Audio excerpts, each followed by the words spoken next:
नमस्कार, मैं हूं आंचल सिंह और आप सभी का स्वागत है हमारे चैनल पर। महाराष्ट्र विधान परिषद चुनाव में महाविकास आघाड़ी सरकार को बड़ा झटका लगा है। बीजेपी की शानदार जीत हुई है। धूले नंदुरबार में जिस तरीके से बीजेपी के प्रत्याशी को वोट मिले हैं, इससे महाविकास आघाड़ी सरकार की पोल खुल जाती है। भाजपा को 434 में से 332 वोट मिले हैं। महाविकास आघाड़ी सरकार को मात्र 98 वोट मिले हैं। अब ये साफ जो आंकड़ा सामने आया है, समझा जा सकता है कि किस तरीके से क्या स्थिति महाराष्ट्र में महाविकास आघाड़ी सरकार की बनी हुई है। ये पहला चुनाव था जो सरकार बनने के बाद लड़ा गया है और इस उपचुनाव में किस तरीके से हार का सामना करना पड़ा है शिवसेना और कांग्रेस और एनसीपी को, तो महाविकास आघाड़ी सरकार के लिए बेहद ही शर्मनाक बात है। और महाराष्ट्र में जिस तरीके से विभिन्न मुद्दों को लेकर बीजेपी सवाल खड़े करती आ रही है और उन सब मुद्दों को अगर हम नज़र में रखें तो ये जो आंकड़े हैं साफ दिखाई देते हैं कि अगर विधानसभा का भी चुनाव होगा तो इसी तरीके की करारी हार महाविकास आघाड़ी सरकार को झेलनी पड़ेगी। अब धुले नंदुरबार निकाय उपचुनाव में जिस तरीके से महाविकास आघाड़ी सरकार को करारी हार का सामना करना पड़ा है और बीजेपी के जिस तरीके से शानदार जीत हुई है, इस पर कई लोगों ने बधाई भी दी है। हम बाद में बात करेंगे। इसमें पूर्व मुख्यमंत्री देवेंद्र फडणवीस और तमाम बीजेपी के लीडर हैं जो प्रत्याशी को बधाई दे रहे हैं। लेकिन जिस तरीके से ये आंकड़े आए और ज़बरदस्त जीत भाजपा को होती है और इसके साथ ही यह बताया जाता है कि महाराष्ट्र में जो महाविकास आघाड़ी सरकार, तीनों सरकार एक साथ यहाँ पर चुनाव लड़ रही थी और सरकार बनने के बाद ही यहाँ पर अब कोई पहला चुनाव हुआ है। कांग्रेस के प्रत्याशी खड़े हुए थे और उसके बाद भी ऐसी भी खबरें हैं कि एमएलए ने क्रॉस वोटिंग कर दी है। तो किस तरीके की कला इनके पार्टी के अंदर थी और बाहर जो परिस्थितियाँ बनी हुई थी, जनता त्राई कर रही है, अब के जो परिणाम है वो सामने आने लगे हैं। हमने आपको पहले भी बताया था कि महाविकास आघाड़ी सरकार बनने के बाद ना तो जनता खुश है और ना ही इनके नेता जो कार्यकर्ता हैं वो खुश हैं। अब इसमें जो भाजपा के अमरीश पटेल विजयी घोषित हुए हैं, उनको लगातार बधाइयां दी जा रही हैं और उनको 434 वोटिंग में से 332 वोट मिले हैं और विपक्षी प्रत्याशी अभिजीत पाटिल कांग्रेस को मात्र 98 वोट मिले हैं। ये कांग्रेस के प्रत्याशी थे और ये पहला मौका है जब शिवसेना, एनसीपी और कांग्रेस की साझा सरकार बनाने के बाद कोई उपचुनाव हुआ है। इस चुनाव परिणाम को अहम माना जा रहा है। भाजपा लगातार शिवसेना पर आरोप लगा रही है कि उसने अपनी विचारधारा से समझौता करते हुए सत्ता हासिल की और उद्धव ठाकरे मुख्यमंत्री बने हैं। इसके साथ ही महाराष्ट्र में भारतीय जनता पार्टी ने धुले और नंदुरबार स्थानीय निकाय उपचुनाव जीते हैं। महाराष्ट्र में उद्धव ठाकरे की महाविकास आघाड़ी सरकार की सफाई शुरू हो गई है। अब इस पर जिस तरीके से सोशल मीडिया पर लोगों के रिएक्शन आ रहे हैं, लोग तमाम इस पर टिप्पणी कर रहे हैं कि महाराष्ट्र में जो तानाशाही सरकार चल रही थी, अभी से उसकी सफाई शुरू हो गई है।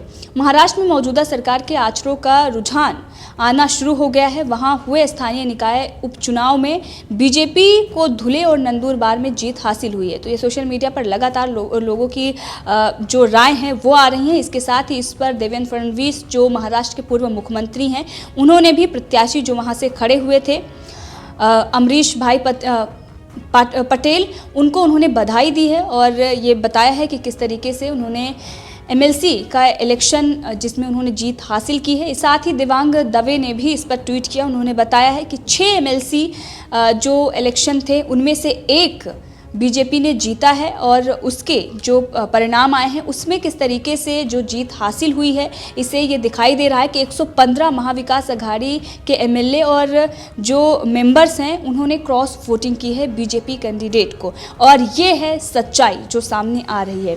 इसके साथ ही अगर हम बात करें तो और जो बाकी सीटें हैं उसके भी परिणाम आने वाले हैं, लेकिन ये शानदार जीत बीजेपी की है। किस तरीके से स्थिति महाराष्ट्र में बनी हुई थी और उसके बाद अगर महाराष्ट्र में इतनी बड़ी जीत बीजेपी को मिलती है और इसके साथ ही बीएमसी चुनाव को लेकर देवेंद्र फडणवीस ने पहले से ही किस तरीके का ऐलान किया है और जिस तरीके से दावा किया है, इससे ये साफ नज़र आ रहा है कि अब कोई भी इलेक्शन अगर होता है तो जिस तरीके की स्थिति बनी हुई है, बीजेपी की भारी मतों से जीत होती है और महाविकास आघाड़ी सरकार जो काम नहीं कर पा रही है उसे हार का सामना करना पड़ सकता है। अब इसी के साथ अगर हम बात करें तो जो नतीजे आए हैं उससे भूस्खलन आ चुका है महाराष्ट्र में। एक तरीके की बौखलाहट है। महाराष्ट्र में जिस तरीके से उद्धव ठाकरे, संजय राउत और तमाम उनके नेता हैं लगातार बयानबाजी कर रहे थे, जनता त्राहि त्राहि कर रही है। जनता की भलाई में काम करने के बजाय वो किस तरीके से टीका टिप्पणी में बिजी थे, और जब योगी आदित्यनाथ वहां पर जाते हैं तो उसमें किस तरीके की बयानबाजी की गई है, लेकिन जनता की भलाई के लिए कोई भी काम नहीं किया गया। इससे पहले कंगना रनावत, अर्नब गोस्वामी और तमाम उन मुद्दों में वो उलझे रहे जिससे कोई लेना देना उनको नहीं होना चाहिए, और सरकार और जिस तरीके के वहाँ पर मंत्री बैठे हुए हैं, जो नेता हैं, उनको जनता की भलाई के काम करने चाहिए थे, लेकिन वो सिर्फ उन लोगों को टारगेट करने में व्यस्त थे जो लोग सरकार की आलोचना कर रहे थे या सच्चाई दिखा रहे थे। तो उन्होंने काम कुछ किया नहीं, और जब लोग उनकी सच्चाई रख रहे हैं सामने तो बुरा लग रहा है, और इसीलिए ये परिणाम आ रहे हैं। अगर इससे पहले ये सुधर गए होते, अगर इस तरीके से स्थिति नहीं बनी होती, अगर पत्रकारों पर और आम आदमी पर इस तरीके के अत्याचार नहीं किए गए होते तो ये परिणाम नहीं आते।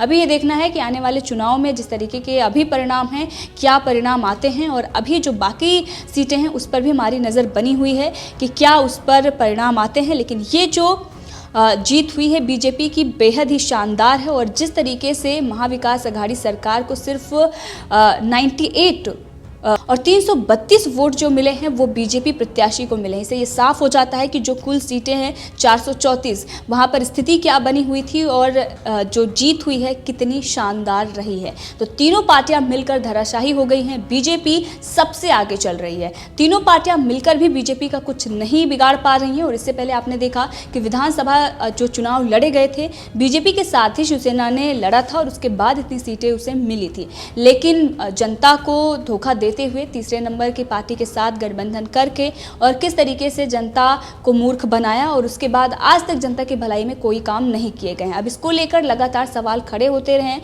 वहाँ पर जो विपक्षी पार्टियां हैं, जो वहाँ के नेता हैं, वो कई बड़े बड़े आरोप उद्धव ठाकरे पर लगाते आ रहे हैं। सच्चाई भी सामने आए हैं, बड़े बड़े घोटाले सामने आए हैं, और किस तरीके की स्थिति बनी हुई है, जो तानाशाही है वो भी दुनिया के सामने है। तो अब इसी सब को देखते हुए ये कहा जा रहा है कि बाकी जो सीटें हैं उसमें भी बीजेपी को ऐसी ही शानदार जीत मिलेगी, और आने वाले दिनों में जो चुनाव है, चाहे वो बीएमसी के हों या विधानसभा के हों, वो लगातार उसमें बीजेपी की जीत होगी।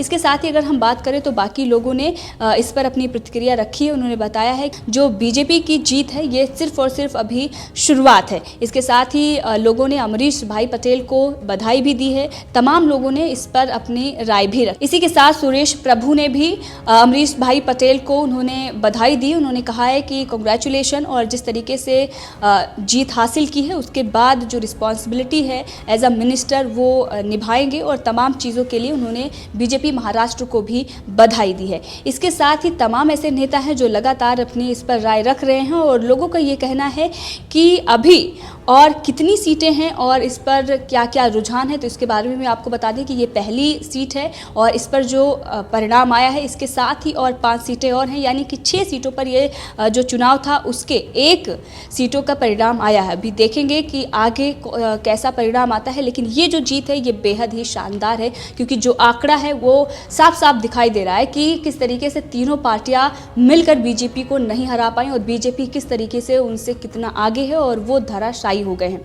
इसी के साथ आपको बता दें कि जो रुझान है बाकी जो सीटें हैं उस पर किस तरीके से, बाकी जो सीटें हैं इसमें 4 सीटों पर सीधा सीधा बीजेपी की तरफ रुझान बना हुआ है, और बीजेपी 2020 का जो ये उपचुनाव है विधान परिषद का वो जीत रही है, और इसमें 1 सीट जो है उस पर ये दिखाई दे रहा है कि शिवसेना जीत रही है। एक जो सीट है उस पर जो लड़ाई है वो करारे की है, तो इसे ये साफ दिखाई दे रही है कि जो 6 सीटों पर जो चुनाव है, एक तो बीजेपी जीत चुकी है, अब इसमें से 3 जो सीटें हैं उस पर बीजेपी जीतने वाली है, यानी कि उसकी बढ़त है। 1 सीट जो है वो शिवसेना के खाते में जाती हुई दिख रही है, और 1 सीट पर करारी टक्कर चल रही है। तो ये देखा जा सकता है कि 3 पार्टियां मिलकर भी बीजेपी के सामने कुछ भी नहीं है, बीजेपी किस तरीके से आगे निकल रही है। तो ये हैं जो रुझान है, और 1 सीट पर बीजेपी जीत चुकी है। इसके लिए जिस तरीके से लोगों ने बधाई दी है, और जो लोग इस पर अपनी प्रतिक्रिया रख रही है, चाहे वो महाराष्ट्र के हों या देश दुनिया के हों, लगातार लोगों का यही कहना है कि अब सरकार का सफाया होना चाहिए,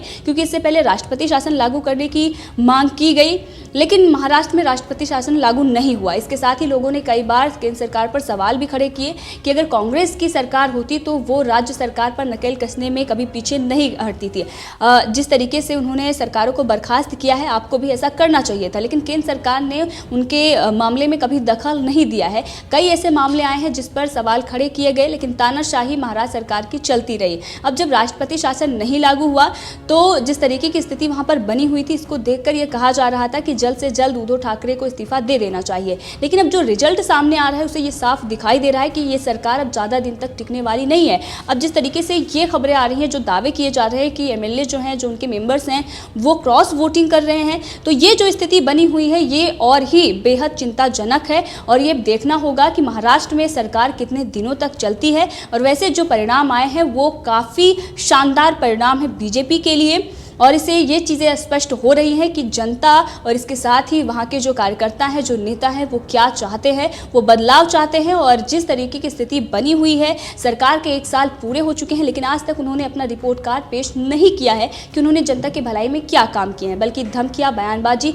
इसके अलावा उद्धव ठाकरे, संजय राउत ने कुछ जनता को खास बताया नहीं है। इसके साथ ही जो उनकी नाकामियाँ रही हैं वो भी सामने आई हैं, बड़े बड़े भ्रष्टाचार भी सामने आए हैं, तानाशाही तो पूरी दुनिया देख चुकी है।